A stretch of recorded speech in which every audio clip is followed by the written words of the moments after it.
De volta agora com o nosso segundo bloco. E assista agora ao quadro Trabalho de Mesa, uma parceria do Grupo HP de Teatro e a equipe teatral com fins artísticos de Brasília. Olá, gurizada, sejam todos bem-vindos ao Trabalho de Mesa, o nosso vlog, aliás, o nosso não, o seu vlog semanal sobre teatro. Meu também.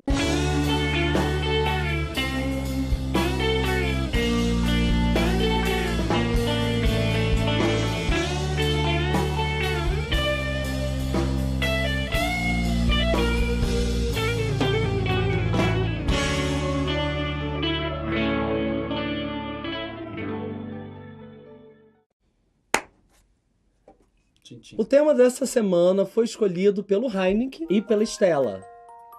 E qual é o tema? O que foi? Que é Estela? A caveira? Ué, tu que falou que o nome dela era Estela. Sim, Estela, mas A Estela tá usando aqui uma medalha. Essa medalha é do torneio Centro-Oeste de categorias. Uma medalha de natação. Na verdade, uma medalha de um aluno meu. Fiquei emocionado. Eu falei, garoto, você deixa de ser maluco, tá me dando uma medalha da sua coleção. É uma medalha de verdade. É uma medalha de verdade, é pesada, é de ouro, eu não vou derreter não, viu, Ian? Guarda, ele falou, não, professor, essa prova eu já ganhei 3 vezes.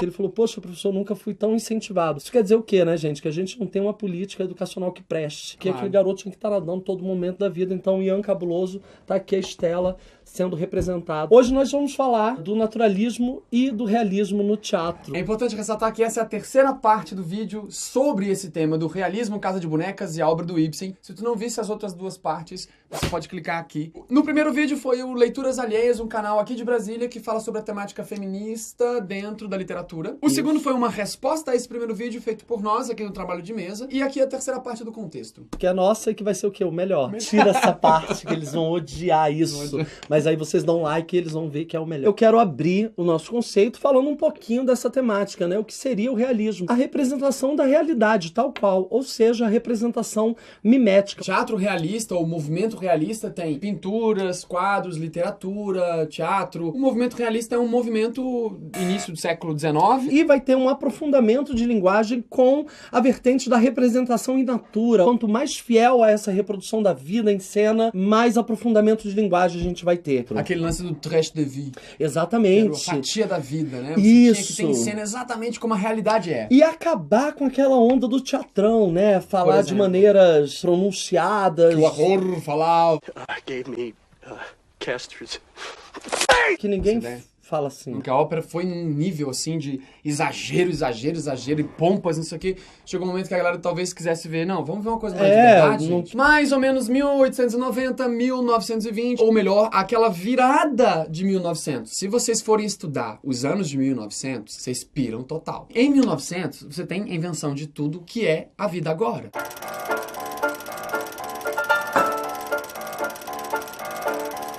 Imagina, a galera tava ali, decupando traço. E era tudo muito feito manual, claro, no primeiro momento era uma coisa bem artesanal, mas funcionava de uma forma bem mágica. Quando você começa a brincar com câmera, Isso, não mexe. Agora você assopra. Vai. Assopra você. Bem forte. Olha! Essa magia parece uma bobagem, mas os caras faziam isso na verdade, com aquele tipo de película mesmo, recortava o pedaço em que aparece o cara botando. Congelamento, né? E botava ali. Isso fazia com que a plateia ficasse assim, caracas, porque a tecnologia permitiu você brincar de forma muito mais efetiva do que se fazia com o teatro. Tanto é que os primeiros caras do cinema, em 1900, são grandes mágicos. Tem uma história que conta de que a primeira transmissão de um filme que foi a chegada do trem na estação, todo mundo que estuda cinema sabe disso. A plateia tava assistindo, e o cara filmou lá o trem chegando na estação. Um take que o trem vinha, assim, sabe? E diz que a galera foi assistir pela primeira vez aquilo, e o trem vinha vindo, o trem vinha vindo, a galera ficou desesperada, levantou e saiu correndo.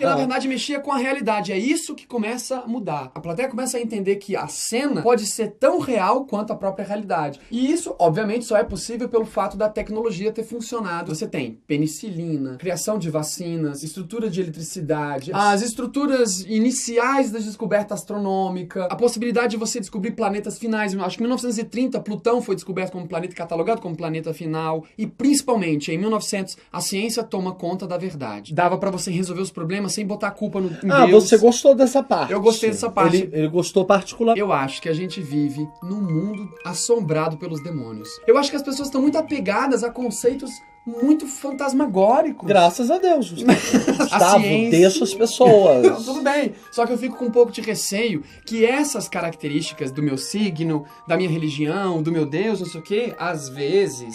pode representar a possibilidade de você não querer mudar. Tem nada a ver isso, tem nada a ver isso, Gustavo, porque a gente tá aqui gravando o nosso aniversário. Nosso aniversário. Tá, que é nosso aniversário, a gente faz aniversário no mesmo dia. Obrigado. A gente é leonino e é... A gente é leonino? Não, eu sou capricorniano. Tá, você dia 7 de agosto é leonino. Não, eu escolhi não ser capricorniano. Não existe isso de escolher. Caguei, Gustavo. Para. Não, e de fato isso vai agir diretamente na questão estética. Não precisa mais aquele lance do cara ficar meses indo pra ponte com Exato. cavalete pra pintar uma ponte. Aí meses o cara levando o cavalete e as tintas pra pintar uma ponte. Chega um cara e faz uma fotografia. E no fim das contas você tem essa realidade sendo aplicada pela ciência. E de fato, dentro da estrutura do realismo, da invenção da ciência como uma nova verdade, ou a sistematização da ciência como uma nova verdade, até um pouco mais pra frente do desdobramento de 1900 até 1950, 60, Perfeito. a interpretação teatral também sofre uma interferência direta, Perfeito. porque as pessoas começaram a estudar o que é memória, como é que funciona o cérebro humano, os neurônios, como funciona cada um desses elementos, e isso faz toda a diferença pro ator poder interpretar e chegar na verdade em cena. Mas se você percebe a importância dessa mudança científica em relação à verdade, porque a arte vai criar demandas para a ciência, Perfeito. que vai criar demandas para o público que assiste a arte. Não, e parar com esses conceitinhos de livre expressão, essas porra que não levam a lugar nenhum, né, gente? Gente, por favor. Né? Isso aqui é trabalho. Tá? Cansei de falar isso pra minha mãe. Eu estudei um pouquinho sobre o Henrik Ibsen. Achei que você ia falar Henrique Cristo. Nossa, também. Caraca, não faz isso comigo, gente, porque eu tava vendo uns vídeos do Henrique Cristo. Que porra de sotaque é aquele? Ele fala daquele jeito, como se ele O tivesse... melhor são as Henriquetes. Ah, não, cara. E o mundo se calar, calar. Então é pra deixar o Henri falar. O Henri vai falar, falar. A porra é que é, não. Desculpa, galera. Eu tenho um pouco de trauma já com essa galera do Persegue-me. Qual foi a igreja? Aí me veio o Henrique Cristo. Henrik Ibsen, o autor que ficou muito conhecido, de fato, por Casa de Bonecas. Ele é autor de vários textos. Um que ele não era só dramaturgo. Ele também era poeta e diretor teatral. Que é uma oportunidade você ter um dramaturgo que dirige também os seus trabalhos. Sim. Ele foi conhecido também como o pai do drama em prosa. E ele era um cabeçudo, cara. Tem alguns autores que passou a considerá-lo, assim, depois de Shakespeare, o grande dramaturgo europeu. E ele, de fato, influenciou vários outros grandes dramaturgos, inclusive o meu dramaturgo predileto, que foi Oscar Wilde, que eu acho que é muito relevante da gente falar, e que ele não ficou engessado também num único gênero. Não era autor de realismo. Apesar de que esse foi, talvez, o gênero onde ele mais... E Casa de Bonecas ser um dos textos mais famosos. Exato, de maior relevância até, se você for falar da obra É. dele. E aí eu fui ver os vídeos das meninas aqui, no vlog, e eu achei bacana, o tanto que elas ficavam indignadas com o tratamento que o Torvald, que é o esposo... A cotovia.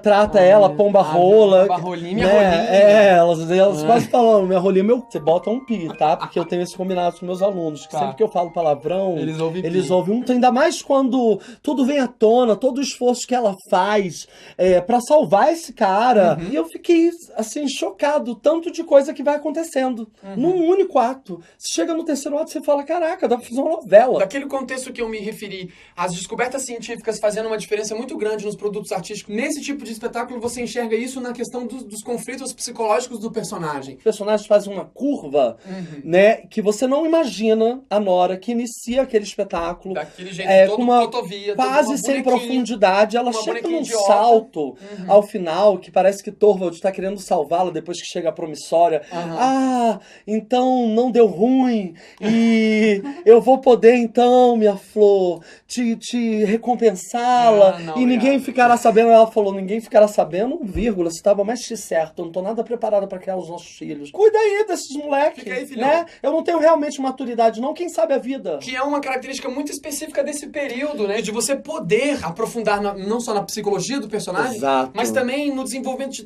temas muito pequenos que podem gerar uma informação Que é muito você grande. relegar o verdadeiro verdadeiro espaço da poesia e do lirismo numa realidade. Sim. Isso seria a questão estética. Que é muito mais do que uma discussão feminista. Pô, vai muito além. E esse é um ponto muito interessante que você pode perceber que essas questões que ele coloca dentro do texto, principalmente essa curva dramática que a Nora passa, me parece que é muito mais uma questão humana. Quebrando as amarras, que por acaso é uma mulher, mas é uma pessoa quebrando as coisas sociais e indo atrás da verdade, buscando a verdade. De novo, rememorando o mito de caverna. Eu não via essa possibilidade, eu não vislumbrava.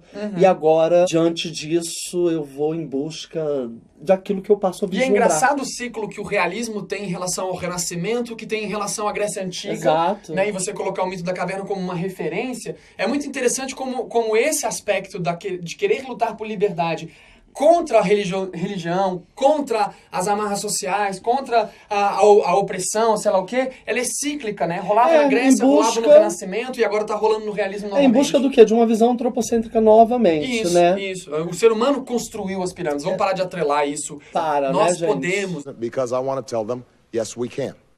É um cara do modernismo como um todo. Exatamente. Tá dentro do escopo do moderno. Inclusive, ele é um dos caras desse marco. E a escola dele, de fato, é o teatro realista. E ele pode ser considerado, na verdade, além de um ator realista, ele é um autor de vanguarda.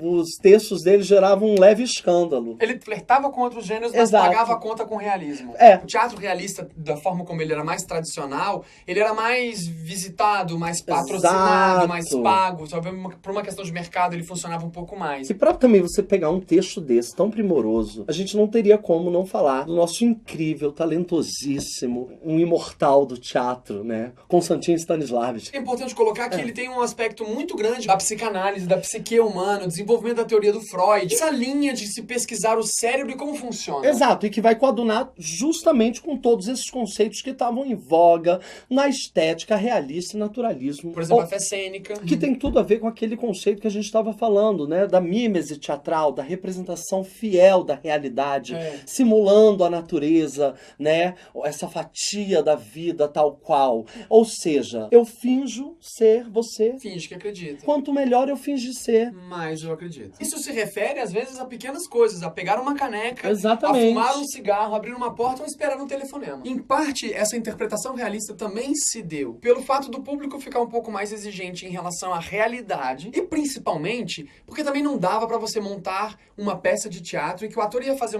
uma fé cênica de interpretação absoluta montado num dragão. Sabe? Porque eu não sei se é spoiler, mas dragão não existe, gente. É mito. O público já não acreditava mais em estruturas muito fantasiosas que o romantismo, alguns anos atrás, estava super impregnado, Nossa, né? aquele jogral todo. Era um romantismo como literatura teatral, quase não tem muito esse exemplo, e quase não tem literatura, exceto Fausto, mas quase não tem muito escrito teatral. As peças eram meio traduções das coisas, e muita releitura de peças renascentistas, o que também justifica porque que o realismo é uma retomada do neoclássico. Então, o que acontece? O público queria ver coisas mais reais. E não dava pra você, então, escrever necessariamente peças que tivessem dragões e mitologias muito gigantes, porque isso ficava um pouco complicado. Em parte, os autores, então, caíram pra dentro da questão dos temas triviais, porque ficava mais fácil interpretar questões pessoais. Críveis e, principalmente, dramas psicológicos e coisas muito internas. Se você tivesse poucas ações que fossem muito fantasiosas, que fosse um problema com a empregada, onde você vai colocar a árvore de Natal, exatamente como fica a guilhotina da janela. Coisas que as pessoas sabiam que era. Dívida bancária. Né? Tipo, coisas da realidade. Mas, em parte, e eu sei que essa é uma análise que a gente pode fazer meio forçada de barra, mas ela pode ser uma análise meio macro. Alguns professores de história vão me matar agora, mas eu acho que faz todo sentido nessa virada dos 1920, 30, 40, até 50, mais ou menos, que esse negócio perdura. Sim. Você tem uma guerra e muitos conflitos fisicamente acontecendo nas cidades. Bombardeamentos, você tem cidades sitiadas, você tem invasão de tropa, destruição. Você tem uma estrutura econômica e política meio conturbada nesse período. Financeiramente, tá tudo muito mal. Muito mal. E os investimentos são bélicos. Então você tem uma estrutura da cidade também eventualmente destruída. Talvez fosse muito forte ser o tema bastante trivial, no sentido de abrir e cair a água da torneira, a janela ser uma janela de verdade, a fumaça do cigarro realmente ser... Nossa... Não, isso também, imagina. Devia ser muito emocionante. Ganha outro aspecto. Você sentar lá numa peça de teatro como público e ver uma pessoa reclamando da empregada, reclamando de colocar o gato pra fora, ou botar o tapete, porque talvez aquilo fosse muito emocionante. E porque te lembra de uma realidade... que você não ia ter mais. E talvez a sua cidade fosse invadida. Ou demorasse muito tempo pra que aquilo voltasse a ser uma realidade. E ao mesmo tempo, essa questão do simulacro traz um outro conceito à tona, que é a quarta parede. Sim. Que simula uma parede invisível, vai dividir ali a realidade que está sendo simulada e vivida em cena da plateia, aonde nenhuma interferência externa vai intervir naquela realidade. E isso que ele tá falando da questão da quarta parede, a gente já falou um pouco num vídeo nosso, nesse vídeo aqui, ó. E aí, se você quiser entender um pouco mais sobre esse conceito de quarta parede, você pode clicar aqui. Hoje, muitos espetáculos de teatro levam em consideração essas questões e às vezes obrigam o ator a ficar nu de verdade porque o personagem tá nu, ou vestir uma roupa laranja porque ali tá vendo, ou fumar porque tem que fumar. E às vezes o código da interpretação atualmente, hoje em 2015, já poderia ser ressignificado. Pô, estamos falando do pós-modernismo, galera, pós-contemporâneo. Naquele momento, o a necessidade era absolutamente como a gente sente no cinema. Talvez o realismo tenha contribuído muito mais com certeza para o cinema atual do que para o teatro atual. Com certeza. Porque o cinema ainda dá prêmios para melhor ator, aquele ator que interpreta de forma realista. Tem a ver com linguagem. Sim, porque ficou tão real, talvez, ficou tão real que só o cinema dava conta. E que, me desculpa aí, né? Vai querer fazer no teatro, competir com animação, não dá, cara. Vai ser ruim. O teatro vai ser ruim. Me desculpa. Entendeu? Você tem que fazer do teatro uso da linguagem. Sem contar que é a melhor assessoria de divulgação, né? Porra! A melhor assessoria de divulgação. Aí tu me quebra as pernas. Bom, galera, esse era o nosso vídeo. Acho que vocês têm que assistir os outros dois pra poder ter uma análise bacana. Cara, isso que você falou me lembrou uma parada que eu vi no Kung Fu Panda. Não, é sério. Que o presente... Como é que é? Que hoje, o hoje é um presente. Que é por isso que se chama presente. Vai ter um vídeo também, quem quiser entender melhor esses conceitos lá do Stanislavski.